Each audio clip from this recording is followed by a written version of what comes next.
Hola y bienvenidos al segundo capítulo de Cosas Inútiles que tienes que saber. Estoy aquí con mi hermano Mario Alberto. Hola Mario.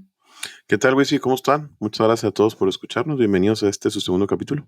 Así es, muchas gracias por escucharnos. Antes de empezar el capítulo queríamos agradecerles por habernos escuchado. Tuvimos gente que nos escuchó desde 10 países diferentes e incluso más que eso, incluyendo Estados Unidos, Colombia, España, Argentina, Alemania, Uruguay e incluso Rusia. Sí me contaste que había una... Pues muchas gracias a nuestro camarada.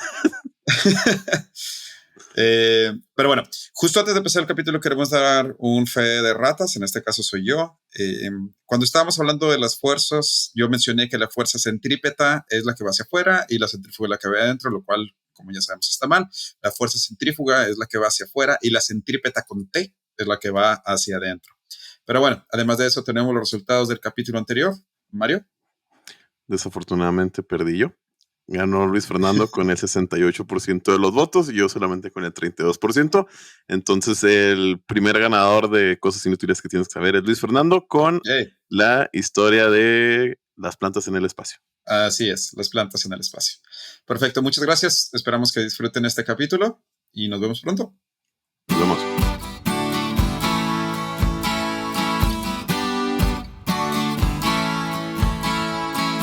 Cosas inútiles que tienes que saber. Donde te enseñamos cosas que no te van a servir de nada, pero siempre es bueno saber.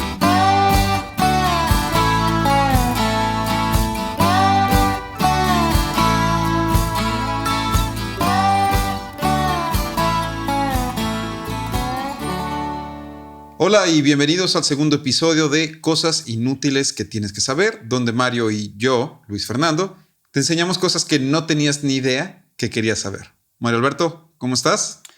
¿Qué tal, Luis Fernando? Me da mucho gusto saludarte y poder estar grabando este segundo capítulo de Cosas Inútiles que tienes que saber. Muchas gracias por ayudarnos con el audio. Como ya platicamos anteriormente, Mario y yo presentaremos un tema del cual el otro no tiene ni idea. Y al final del capítulo, ustedes votarán por cuál tema se les hizo más interesante.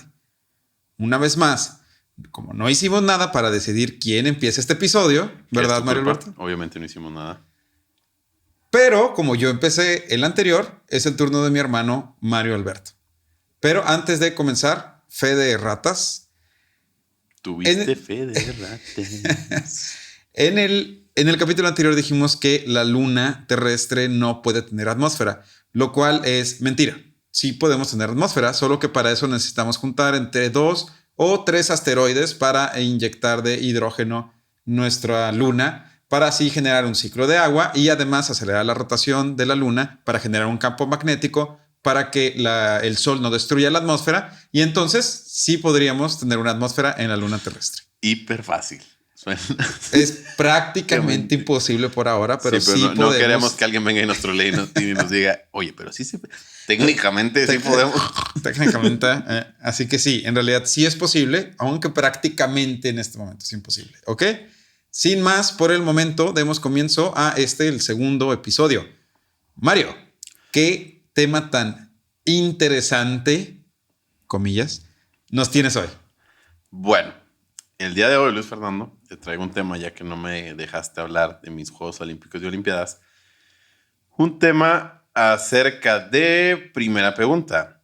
Wisi, ¿sabías que la vida de nuestros padres, abuelos y probablemente la de millones, si no es que cientos de millones de personas, estuvo en manos de una persona por muchos años en la década de los 60? 60. Nada más 60. Sí, de esta persona, sí, nada más 60. En los 60. No. Yo sé que no. Bueno. Me imagino que tienes una idea de quién es. Sí, más o menos. Pero quiero ver si es la persona que yo pienso que es. Bueno, te voy a por eliminación. ¿No es el presidente de Estados Unidos? No. ¿No es el presidente de la ex Unión Soviética? No. Ok, entonces, ¿quién es? Dime tú, ¿quién es? Hoy te voy a hablar de la vida de una de las personas más polémicas del siglo XX. Su nombre es Robert S. McNamara. Ah, mira. No es la persona que yo pensé que era. No es la persona que tú pensabas. Muy bien. Al final del capítulo, espero que me digas de quién pensabas. Claro que sí. Muy bien.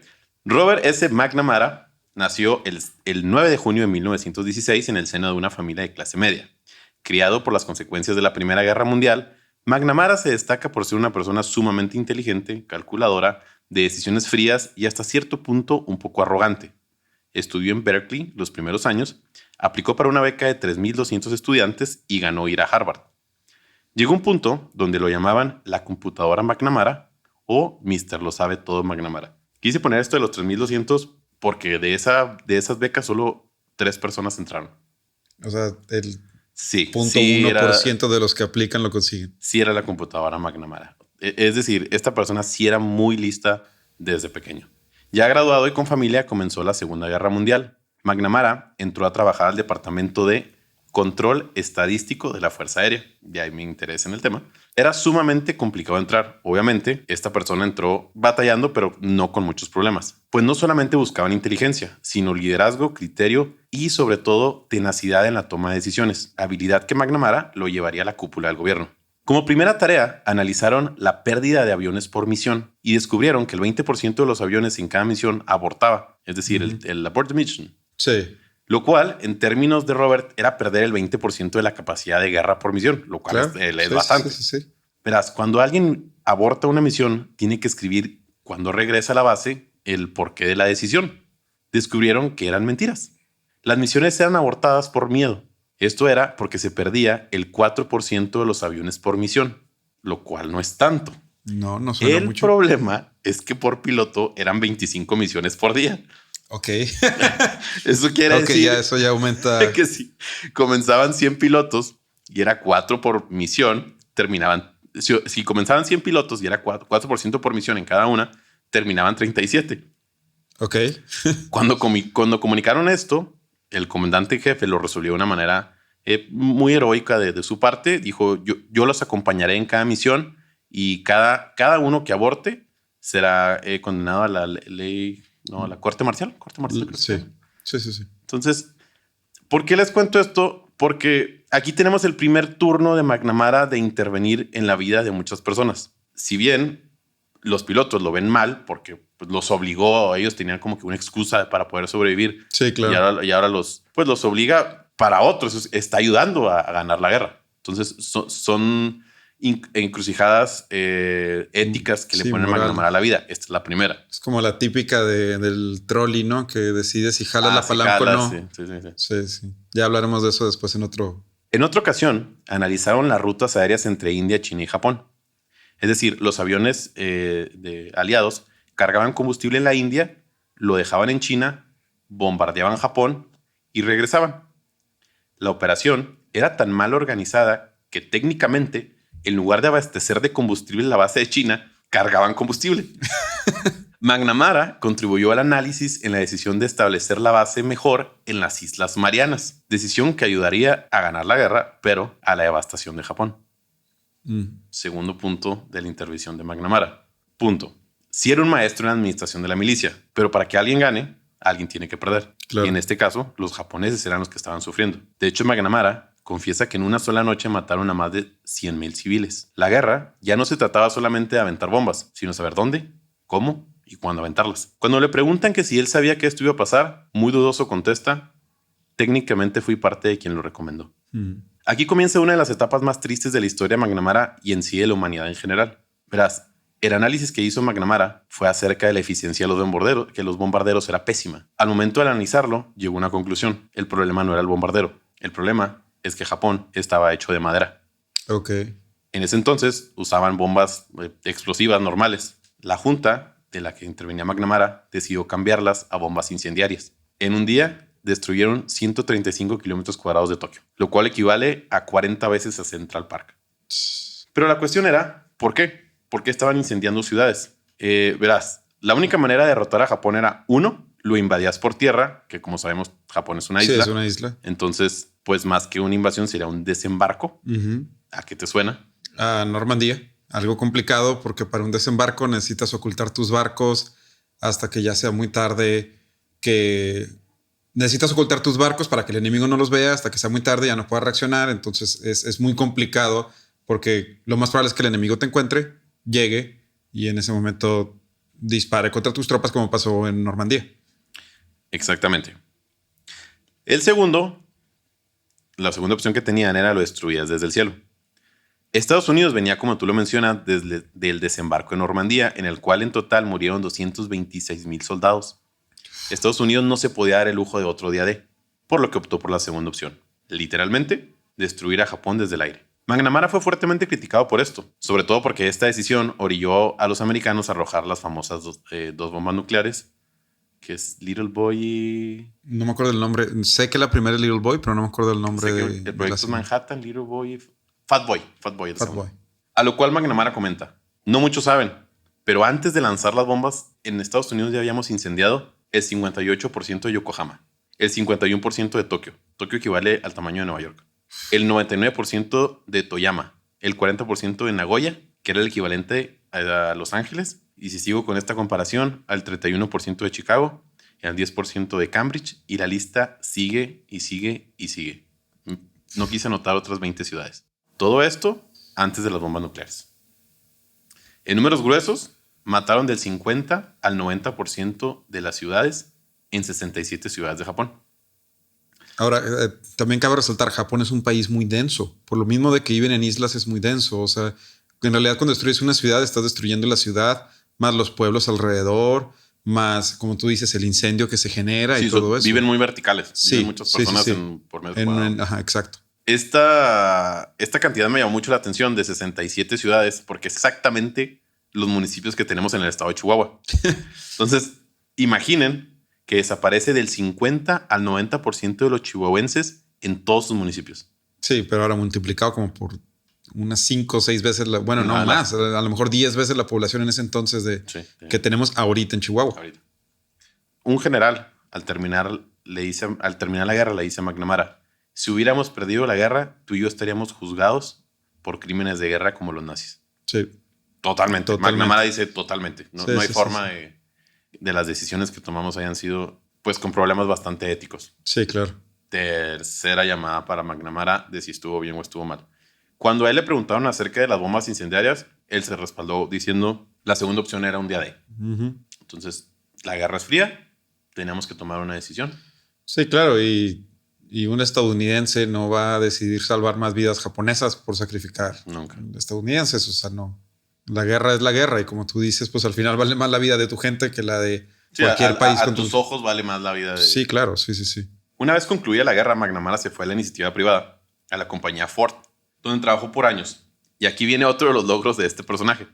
McNamara estaba preocupado por los accidentes automovilísticos. Para ese entonces, los accidentes de autos, 1, no se calculaban y 2, se atribuían a la falta de pericia del conductor. McNamara no estaba conforme con esto, así que estudió el problema, manejó al humano como si fuera un huevo. Literalmente experimentaron con huevos porque se preguntaban por qué cuando compras huevos no se rompen. Uh-huh. Y bueno, llegaron a la conclusión porque estaban bien empaquetados. Entonces dijeron, vamos a empaquetar al humano cuando conduce. Y llegaron a una conclusión muy simple. Vamos a amarrarlo. Pues sí. Así que McNamara fue la persona que introdujo el cinturón de seguridad a los autos Ford. Esto se calcula que salvó 20,000 vidas estadounidenses en el año. Y la sigue salvando. Cuando te dije que le debía la vida a muchas personas, me refería a ambos lados de la frase. Sí. Salvó a muchas personas y muchas personas le deben su vida. Sí, claro, sí. Por las decisiones que tomó. Entonces es una persona bastante compleja. Lo del cinturón de seguridad hubiera sido excelente si las personas se lo hubieran puesto, ya que en los 60 lo odiaban. Bueno, pero además tengo entendido que el diseño del cinturón de seguridad nunca se patentó. No lo quisieron patentar. No sabía eso. Hasta donde tengo entendido, después de haber desarrollado el cinturón de seguridad, supongo que McNamara o los inventores tuvieron la posibilidad de no patentarlo. Dice que lo inventa, dice que lo pone en Ford. Ah, ok. No dice que lo inventa. Porque no la persona que lo inventó sé que no lo quiso patentar porque se veía que si lo patentaba no lo iban a usar. Y también uno que una o a lo mejor, polio, ¿no? Estoy confundiendo, sí. Hubo una medicina, de una vacuna, creo que la del polio o algo así. Bueno. En el próximo capítulo les decimos de eso. Bueno, en 1960, McNamara se convirtió en la primera persona en tomar la presidencia de la compañía Ford sin apellidarse Ford. Muy bien. Un super logro que le duró 5 semanas. Ok. 5 semanas después de este logro, el presidente Kennedy ganó la presidencia de Estados Unidos y lo invitó a trabajar en su gabinete. Si se fijan, era una persona de clase media, fue a la Segunda Guerra Mundial, pero tomó decisiones, no era el general, el de alto rango, y de repente entra en Ford, sube por iniciativa propia o por sus logros, y de repente lo invitan a trabajar en el gabinete. Entonces, estamos hablando de una persona que por su inteligencia subió cada vez de nivel. Sí. Accedió hasta la tercera invitación. Estarán pensando, ¿por qué no aceptó desde el principio? El detalle es que ya tenía la presidencia de Ford Company. Estamos hablando que era de las empresas más grandes del mundo. De hecho, era de los CEOs mejor pagados del planeta. Contaba con acciones de la empresa y un futuro prometedor. De hecho, iba a ganar mucho menos ahora que estuviera en el gabinete. Como para hacer una comparación, es como si ahora alguien le ofrecieran, alguien fuera CEO de Facebook o de Google. Sí, era Ford Motor Company. Claro, en ese entonces Ford era todo. Sí, era el Google, era el Amazon de ese entonces. No era una empresa de autos. Digo que ahorita sigue siendo grande, pero introdujo el cinturón de seguridad en Ford. O sea, claro, era los pioneros del automovilismo. Una vez que agarra este puesto, es cuando en realidad empieza el problema. Contexto rapidísimo. Después de la Segunda Guerra Mundial comienza lo que llamamos la Guerra Fría, que fue la disputa de la supremacía mundial entre Estados Unidos y la ex Unión Soviética, la cual trajo muchas consecuencias. En 1961, Estados Unidos, en un intento por frenar el comunismo que se acercaba, invadió Bahía de Cochinos en Cuba. Realmente ellos no lo invadieron, tomaron a exiliados de Cuba, los dotaron de armas y de dinero y ellos fueron los que invadieron Bahía de Cochinos. Pero se toma como si Estados Unidos lo hubiera invadido. Sí. Cosa que no logró. De ahí Cuba, al mando de Fidel Castro, tuvo que protegerse. Habló con la Unión Soviética y dijo, traigo problemas. De ahí viene la crisis de los misiles. Básicamente estos vatos dijeron, oye, Estados Unidos nos está intentando invadir, necesitamos que nos ayudes. ¿Qué hace la Unión Soviética? Trae ojivas nucleares y las instala en Cuba. Y Estados Unidos, por medio del espionaje, se da cuenta y ahí es lo que llamamos la crisis de los misiles. Sí. Esto culminó en una de las semanas más críticas de toda la historia de Estados Unidos y de hecho algunos historiadores lo marcan como el momento más cercano que estuvimos de una guerra nuclear. Wow. De hecho, mucho se resume en un mensaje que mandó el presidente de la ex Unión Soviética donde dice, palabras llanas, dice, nos vamos, pero bájenle con Cuba. Estados Unidos dijo, ok, me retiro, lo de Bahía de Cochinos, nos vamos, ustedes quiten sus misiles, quitamos los misiles. Aquí el detalle es que McNamara fue clave en la decisión de no atacar, porque Estados Unidos solo ha estado dos veces en alerta máxima de posible ataque nuclear y esta fue la primera. Wow. Entonces McNamara, cuarta vez que una decisión de él salva o mata millones de personas. Paralelo a esto, el comunismo se extendía en Asia y para ser más exactos en Vietnam. En este país básicamente pasaba lo siguiente. Estados Unidos apoyaba un bando, ex Unión Soviética apoyaba a otro. Lo apoyaban desde poner presidentes títeres, patrocinar con armamento, patrocinar con dinero, sobornos, todo lo que se puede imaginar.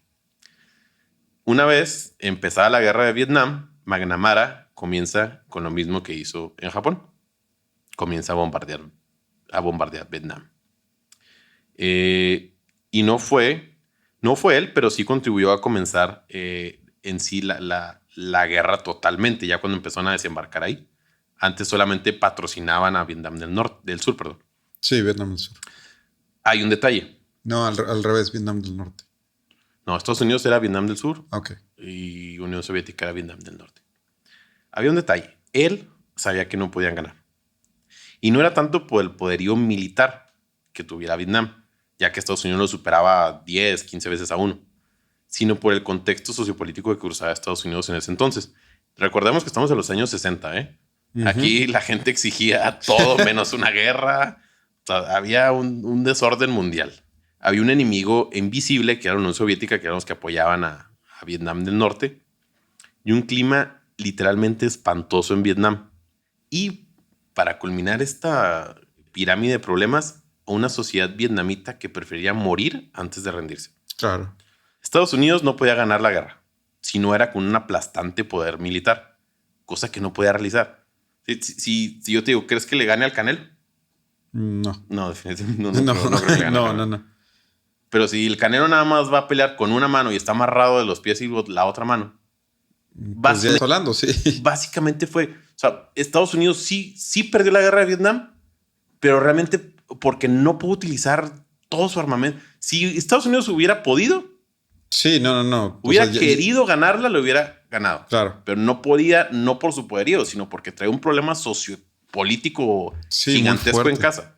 McNamara pasaría en esta parte de su vida a ser de héroe verdugo, pues se le atribuyen muchas de las malas decisiones y sobre todo el ocultar la verdad de lo que estaba ocurriendo realmente en Vietnam, incluyendo un ataque que le llaman ataque de Madbox, un barco americano que fue atacado por norvietnamitas y que dio pie a crecer la guerra. Esto que hasta la fecha se discute si fue cierto o no.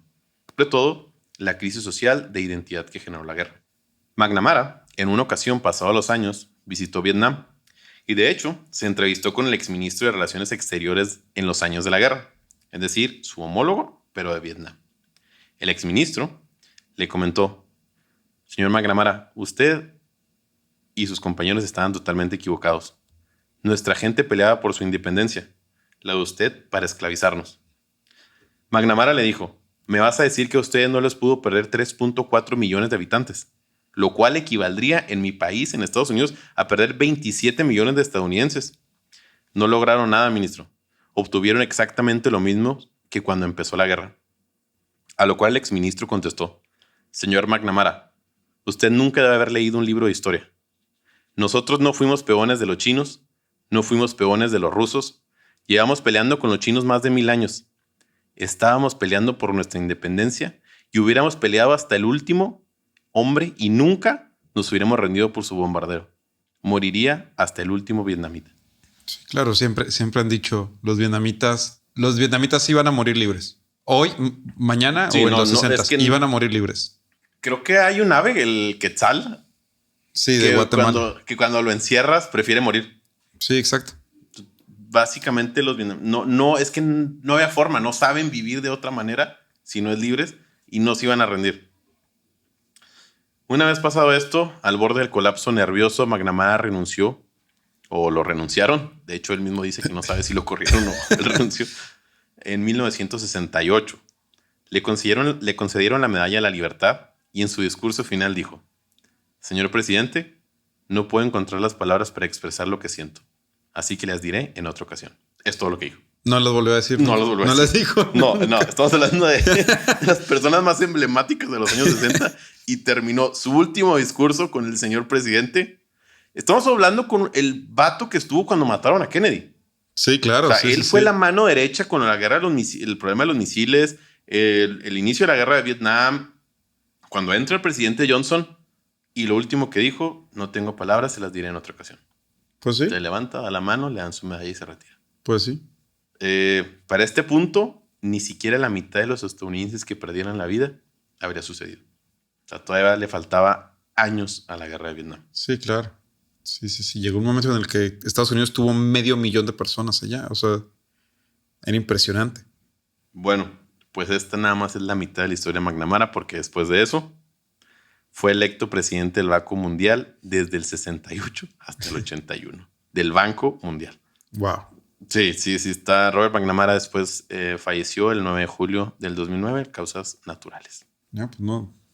Te iba a decir no hace mucho, pero hace 11 años Sí, ya. Entonces. Son casi 11 años. Aquí lo que me llamó mucho la atención de esta historia es: no hay forma de decir si esta persona fue mala o buena. Claro. ¿Sabes? Y es que a veces la historia se enfoca mucho en querer ver a las personas como buenas o como malas. Y como dijimos, McNamara estaba tomando decisiones. O sea, y era su trabajo tomar esas decisiones. Totalmente. Entonces, no lo puedes... Claro que uno lo puede culpar de inhumano o ese tipo de cosas, pero a final de cuentas, los japoneses hubieran hecho lo mismo. Sí, y si le preguntas a un habitante de Hawái que vivió la Pearl Harbor. Claro, o sea, oye, se merecen eso más, hubieran dicho. Sí. Sí, y sobre eso de la guerra en los misiles, uno tiene que... A lo mejor es muy difícil verlo desde nuestro punto de vista ahorita, pero en ese entonces era una tensión inmensa. Sí, inmensa. Inmensa. Y si no mal recuerdo, hubo un momento, un día clave en el que los radares de Estados Unidos captaron como si Rusia hubiera lanzado... O algo así le llaman, ajá, ¿no? como si hubieran lanzado un misil. Ah, que era el Sputnik, ¿no? No. Antes de eso hubo un momento en el que los radares de Estados Unidos se equivocan y toman como si los soviéticos hubieran lanzado un misil. Fue un error de radar, pero en ese momento no sabían. no sé si es McNamara el que decide no presionar el botón. No sabría decir. De hecho, esa fue la persona que me llegó a la mente, pero para empezar, para ser sincero, no me acuerdo. Okay. Cuando me dijiste eso, yo sé la historia, no me acuerdo si es un soviético o si es un estadounidense, pero me acuerdo la historia de alguien durante la Guerra Fría que durante la crisis de los misiles, él toma la decisión de no reaccionar a un aviso de lanzamiento de misil. Pero te mentiría si te digo quién era. Hay una historia muy simpática. En ese momento, pues todos los países tienen que tomar como un bando. O sea, dicen, ok, sí. O sea, la Unión Soviética ya tiene misiles, te decides. Y en ese momento le hablan al presidente de México y México está en una operación diplomática en Japón y está volando. En ese momento está volando y pues obviamente ya no había comunicación. Sí, no. En ese punto, y la tiene que tomar un secretario, que era Gustavo Díaz Ordaz. ¿En serio? Sí, era Gustavo Díaz Ordaz y dice, nos vamos con los estadounidenses. Aterriza el presidente, le dice, ¿qué pasó? No, pues le cuentan toda la historia. ¿Y qué decidiste? Decidí esto. Nos vamos con Estados Unidos y le dice, tú eres mi próximo candidato. Está padre también. A ver si en el próximo capítulo les platico más de eso. Bueno, y aquí nuestro asistente que está aquí presente, no lo escuchan, pero aquí está presente con nosotros Mauricio. Mauricio Mata, otra vez acompañándonos el día de hoy. Muchas gracias. Sí, ya me confirmó. Esa es la persona que yo tenía en mente, un ruso de nombre... Ah, ni siquiera era americano. No. Era soviético, Stanislav Petrov. Y él fue el que salvó. De hecho, pensé que ibas a hablar de él, pero te digo, para empezar, no me acordaba si era soviético o estadounidense. Soviético, y él fue el que salvó el mundo de una amenaza nuclear también. Y fue todo a base también de eso. Bueno, esto fue solo para que se dieran una idea de la tensión que existía para que ellos, digo, nosotros no lo vivimos, pero yo digo que nunca nos vamos a poder imaginar la tensión militar que existía en ese momento. No hay forma que no. Sobre todo con la evolución de las armas nucleares y todo. O sea, era tan fácil ya. Era la primera vez que era tan fácil destruir a un país del otro lado del mundo. No, y estaban en Cuba, estaban a nada de Miami. Sí. Pues bueno, ese es mi tema de hoy. Hoy les hablé de Robert S. McNamara. ¿Y sabemos qué significa la S? Sí. De hecho, cuando se casa, su esposa le habla y le dice, oye, necesito que me pases tu segundo nombre porque voy a mandar a hacer las invitaciones. Sí. Y le dice, ok, pero it's strange. Ok. Le dice, ok, no me importa que sea strange, pero dime cuál es. No. It's strange. Se llama Robert Strange McNamara. Strange, para los que no sepan, significa extraño, sí, o extravagante en inglés. Entonces, hoy fue la historia de Robert Strange McNamara. Muy bien. Qué chingón que me preguntaste eso. No estuvo planeado, Por si alguien cree que estuvo planeado. Y borré esa parte porque este compa me dijo que me había pasado en palabras y lo tuve que borrar. Pero bueno, eso sí pero aquí lo repetimos. Muy bien. Ok, Robert, muchas gracias por escucharme mi historia. McNamara, ¿me toca? Sí, a continuación, Luis Fernando. Bueno.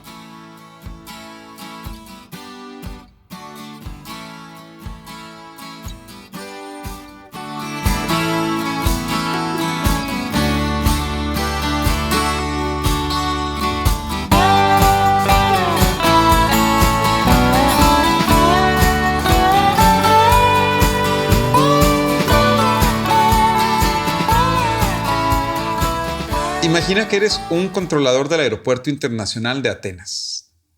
Eleftherios Venizelos. Así se llama. Sí, tuvieron penny por cada vez que no. Sí, imagina que eres ahí, remóntate a nuestras antiguas generaciones. Okay. Es un 14 de agosto del 2005 y tienes en tu radar un Boeing 737 de la empresa Helios Airways dando vueltas en la ciudad. Y nadie te contesta en la cabina de piloto. Sin embargo, ¿en qué año estamos? En el 2005. 14 de agosto del 2005. No hace nada. Bueno, hace 15 años. Nadie te contesta en la cabina de pilotos y decides llamar a la Fuerza Aérea griega. Ellos mandan 2 F-16 que tratan de interceptar el avión. El primer jet se acerca para echar un vistazo, mientras que el segundo está en posición de ataque, listo para derribarlo en cualquier momento. El primer piloto reporta que todo parece normal. El avión está casi lleno, los pasajeros sentados y pueden ver a una persona en la cabina de piloto sentado. Pero es aquí donde empieza lo raro. El asiento del piloto está vacío. nadie, ni siquiera los sobrecargos se están moviendo en el avión y la persona que está sentada en el asiento del copiloto en la cabina parece estar inconsciente. Algo anda mal. Okay. ¿Sí? En eso, tú eres el controlador en la torre, estás en la torre de control y recibes una respuesta del piloto de la Fuerza Aérea y te dice que alguien se está moviendo en el avión y que esa persona se dirige a la cabina, se sienta en el lugar del piloto. Lo único que hace en ese momento es mover el avión hacia la izquierda. Tú tratas de comunicarte con él, no contesta los intentos de comunicación y el avión se estrella. ¿Dónde? Se estrella en una montaña cerca de Atenas. Es así como comienza la historia del vuelo Helios 522, o mejor conocido como el avión fantasma. Es una historia muy interesante y triste al mismo tiempo, sobre todo para uno de los sobrecargos, Andreas Prodromou, a quien llamaremos Andreas, Sí, no, de cariño, ¿no? Bueno, como ya mencionamos, el 14 de agosto del 2005 salió del Aeropuerto Internacional de La Maca, en Chipre, el vuelo 522 de la aerolínea Helios, con destino al Aeropuerto Internacional de Atenas. El vuelo de apenas 1 hora y 45 minutos.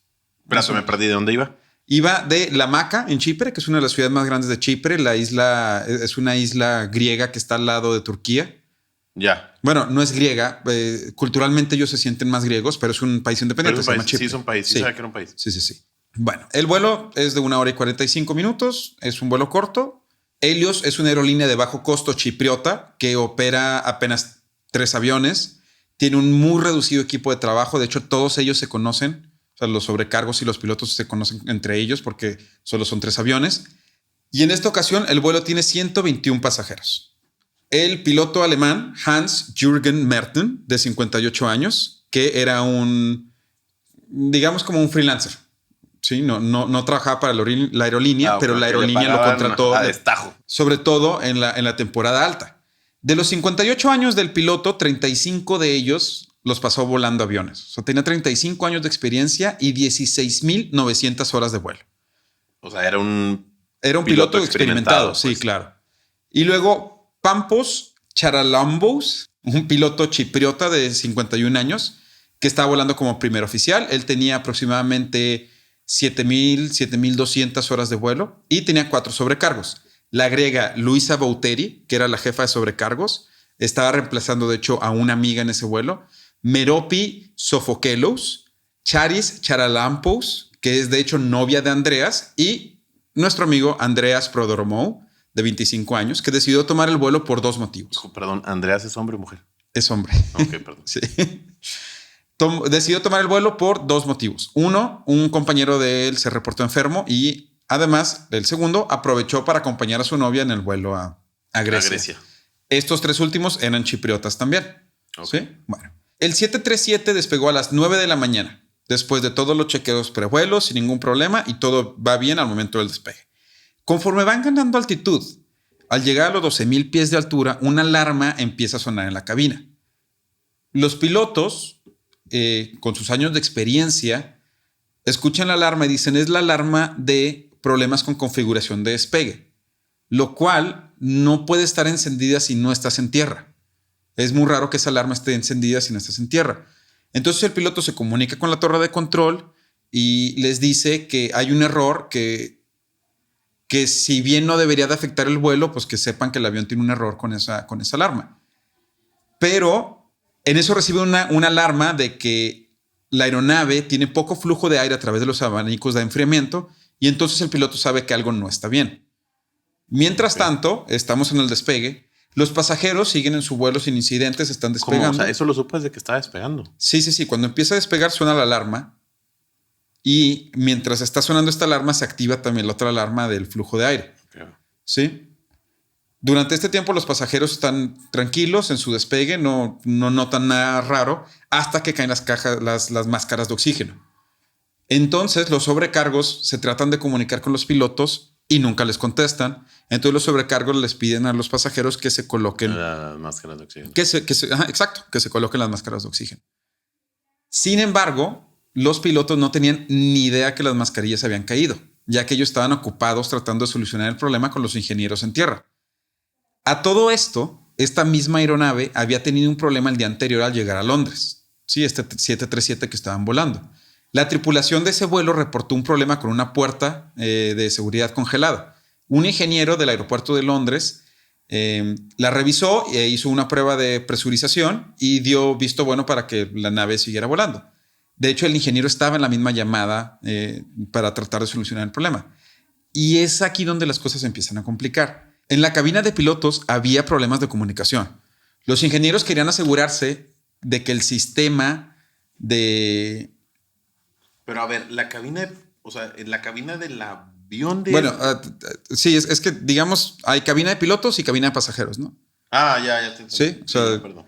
La cabina se puede referir a la cabina de pilotos y a la cabina de pasajeros. En inglés sí existen dos palabras diferentes, uno es cockpit y el otro es cabin, pero en español se usa cabina para los dos. Okay. Sí, entonces, en la cabina de pilotos, los ingenieros querían asegurarse que el sistema de presurización estaba en automático y no en manual. Mientras tanto, el piloto, como no conocía esa aeronave en específico, les preguntaba que dónde estaba el interruptor de... El freelancer le estaba preguntando. Sí, claro. Y en eso se corta la comunicación y se pierde la comunicación. El Helios 522 siguió su ruta hasta llegar a Atenas, después de poco menos de 2 horas. Y es ahí donde empieza nuestra historia. ¿Sí? Es ahí donde empieza la historia que te conté. En la torre de control de Atenas, después de intentar comunicarse con el avión 19 veces, ¿qué es lo más lógico que pensarías tú? Es el 2005. Lo secuestraron. Es el 2005. Todavía tienes los recuerdos a flor de piel del 2001. Lo secuestraron. En un ataque terrorista y le hablas a la Fuerza Aérea. Claro. Entonces vamos a retomar lo que dijimos al principio. 2005, en realidad no hace tanto. No, y además relativamente acaba de pasar lo del 2001. Entonces, los F-16 de la Fuerza Aérea Militar de Grecia hacen contacto visual y no ven ningún movimiento en la cabina de pasajeros. En la de los pilotos ven que el asiento del piloto está vacío y el copiloto parece estar inconsciente. Los pasajeros están sentados con las mascarillas puestas, pero no ven nada de movimiento. En eso, alguien se mueve en la cabina de pasajeros, entra a la cabina de pilotos, se sienta en el lugar de pilotos, trae una mascarilla de oxígeno puesta, levanta la vista, hace contacto visual con el piloto del F-16, lo saluda agitando la mano y en eso la nave da vuelta a la izquierda y empieza a descender. Los F-16 siguen al avión en su descenso a 10,000 pies, donde se nivela, pero después vuelve a bajar a 2,500 y los jets militares desisten de su persecución porque ya es muy bajo. 3 horas después de despegar de Chipre, el 737 se desploma en una de las montañas que rodean la capital griega, cerca de un poblado llamado Gramático. Bomberos, equipos de rescate y paramédicos llegan al lugar del accidente, pero no logran encontrar a ningún sobreviviente. Ni la que estaba moviendo la mano. Vamos paso a pasito. Oye, ¿a cuándo vuela un avión? 10,000 pies, ¿verdad? Es lo que dicen. Sí, 10,000, 12,000 pies, dependiendo de... Okay. El Helios 522 cobra la vida de 121 personas, 115 de ellos pasajeros y 6 tripulantes. 107 chipriotas, 13 griegos y un alemán, el piloto. Convirtiéndose así en el peor accidente aéreo de la historia de Grecia y Chipre. Pues sí, obvio. De hecho, Chipre declara 3 días nacionales de luto. No, es que, pues, imagínate, ¿cuántos de Chipre? ¿100? 107. Ay, un paisito como Chipre. Sí. Entonces, sí, Chipre declara 3 días de luto nacional en honor a aquellos que murieron en el accidente. Pero ahora sí, lo que dijiste tú. ¿Y quién era esa persona? ¿Qué pasó? ¿Por qué nadie contestó ninguno de los 19 intentos de comunicación? ¿Por qué ninguno de los pasajeros hacía algo? O sea, ¿qué estaba pasando con el avión?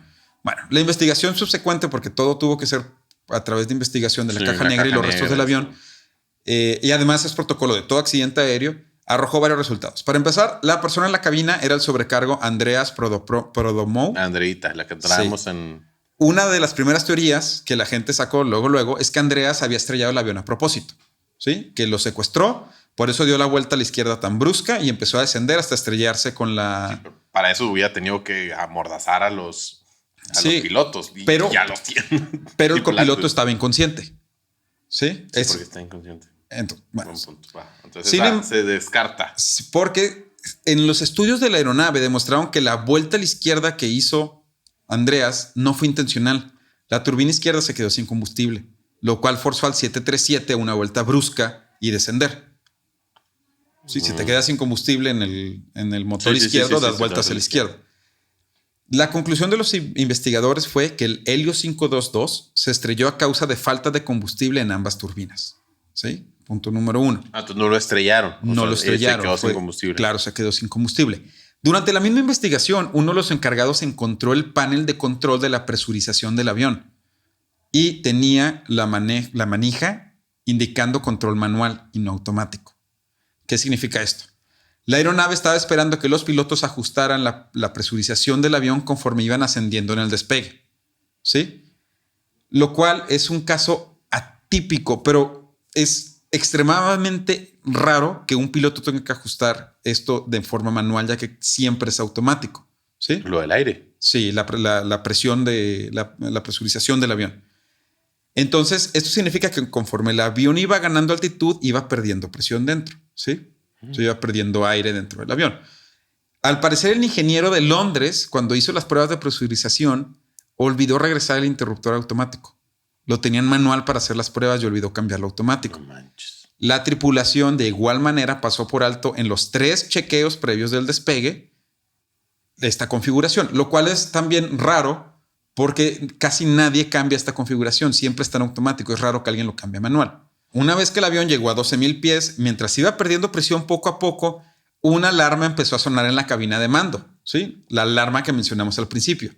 Esto advierte a los pilotos que tienen que detener el ascenso inmediatamente por problemas de presión. Sin embargo... Despresurización.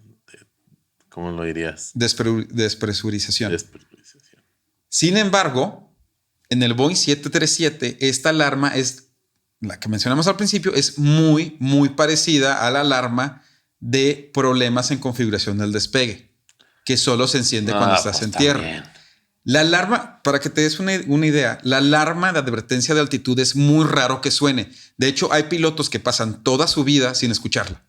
Era una alarma que se parece a la de problemas de despegue, y como es una alarma que es muy raro que la escuches, pues los pilotos la confundieron con el otro tipo de alarma. ¿Sí?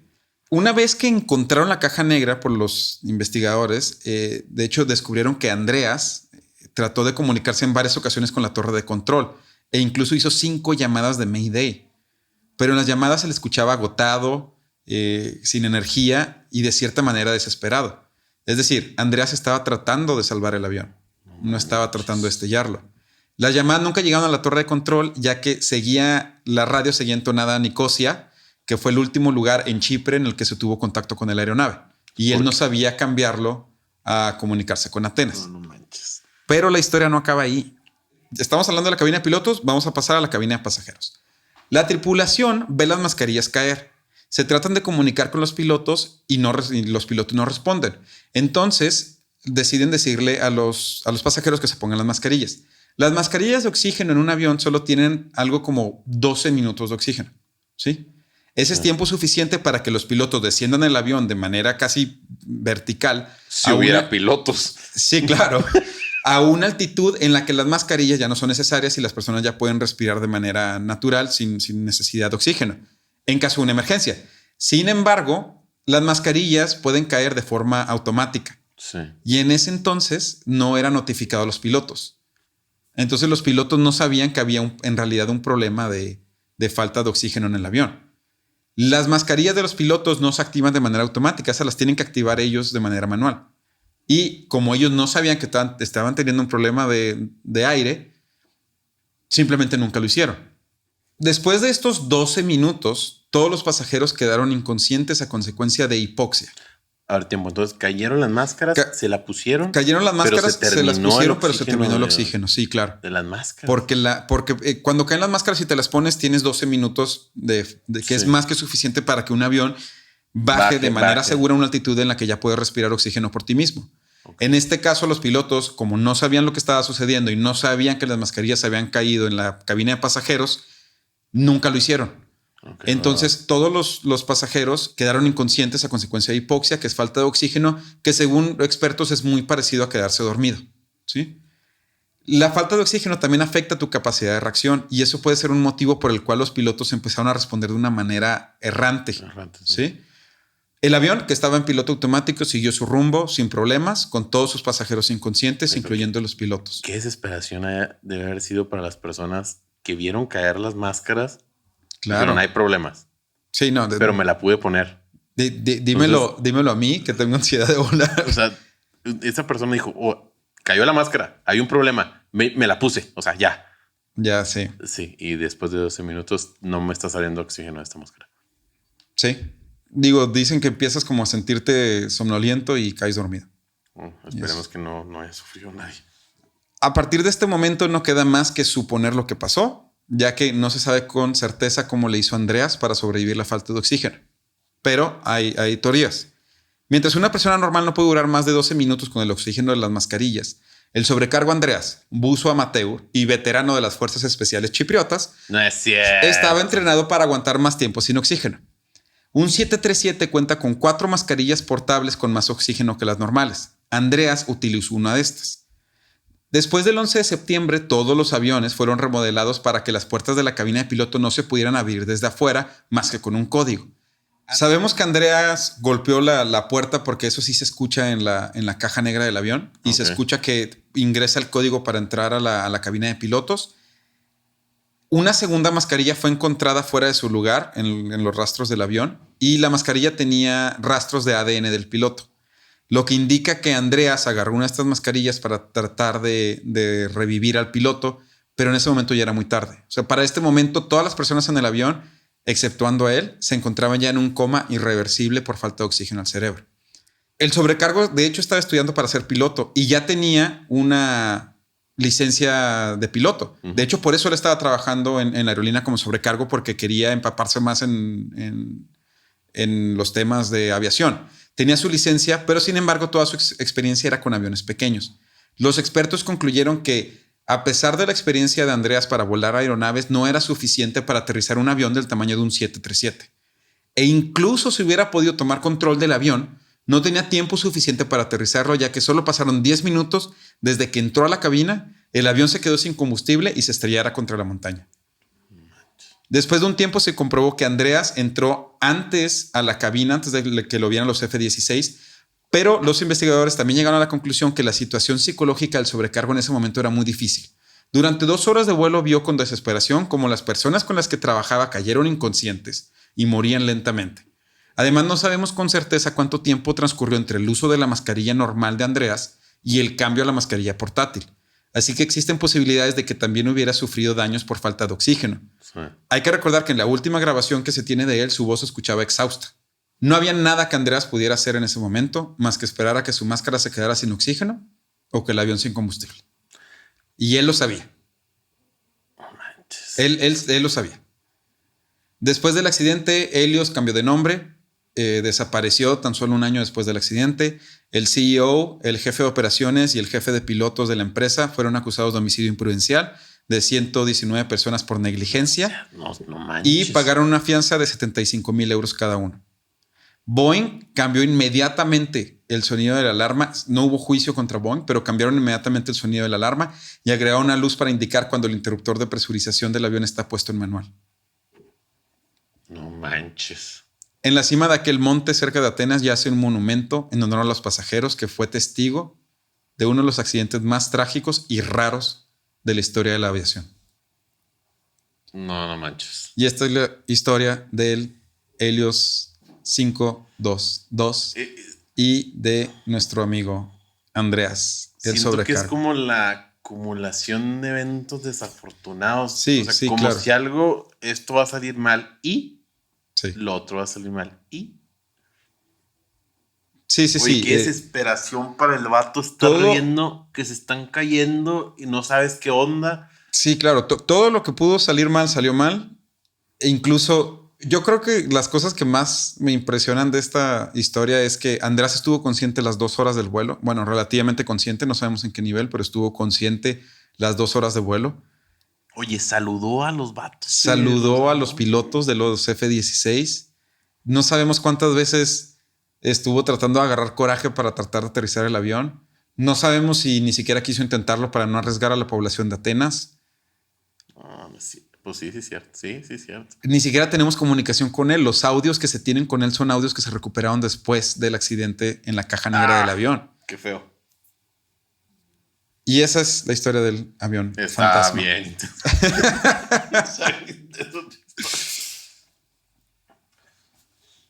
Dios, bueno. Bueno, y esas son nuestras... Nuestro más sentido pésame si... Sí, de hecho, de donde saqué toda esta información, la persona que escribió el artículo dice este artículo está dedicado a Andreas.